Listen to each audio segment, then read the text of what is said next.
আসসালামু আলাইকুম ওয়া রাহমাতুল্লাহি ওয়া বারাকাতুহু। দেশ থেকে দেশের বাহির থেকে যারা আমার এই ভিডিওগুলো দেখেন তাদেরকে আমার পক্ষ থেকে আন্তরিক শুভেচ্ছা। যদি আমার ভিডিওগুলো ভালো লাগে থাকে অবশ্যই একটি লাইক, একটি কমেন্টস করে যাবেন। আরেকটি কথা না বললেই নয়, যদি খারাপ লেগে থাকে তবু বলবেন যে ভালো লাগছে না, অবশ্যই কমেন্টস করে যাবেন। তাহলে আমি নেক্সট টাইম আর কোনো ভিডিও বানাবো না। দয়া করে আমার চ্যানেলটি সাবস্ক্রাইব করবেন।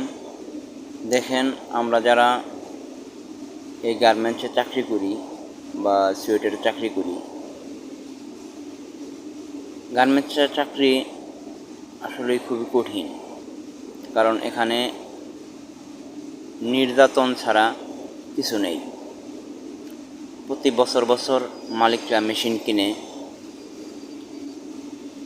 এবং বলে যে তাদের লাভ হয় না। শ্রমিকদের ঠকিয়ে তারা প্রতি বছর বছর মেশিন কিনতেছে, তবু বলতেছে তাদের লাভ হয় না।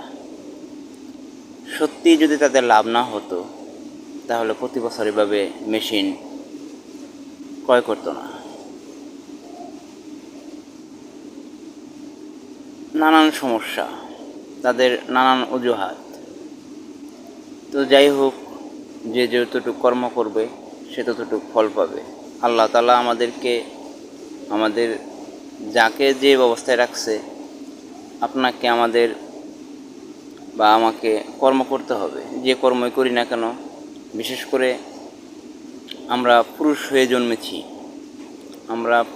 জন্মেছি, আমাদের পরিশ্রম করতে হবে। মুসলমান ভাইদেরকে বলতেছি, আপনার হাত আছে, পা আছে, আপনার স্ত্রীকে কখনো গার্মেন্টসে পাঠাবেন না, আপনার বোনকে আপনি কখনো গার্মেন্টসে পাঠাবেন না। তারপর নিয়তির খেলা, আমাদের কপালে যা আছে তাই হবে। তবু চেষ্টা করবেন মা এবং বোনদেরকে গার্মেন্টসে চাকরি না করতে দেওয়া।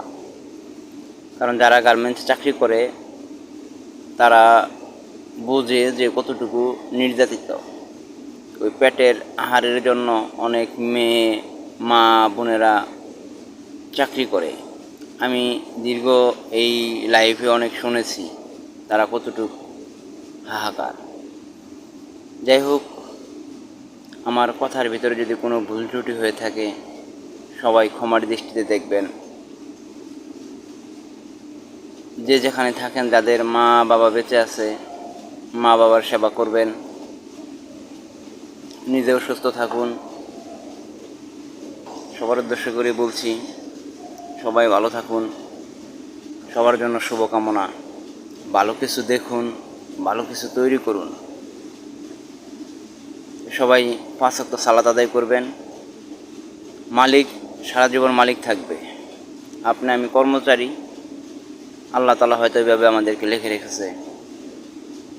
সবার প্রতি রইল ভালোবাসা, শুভকামনা।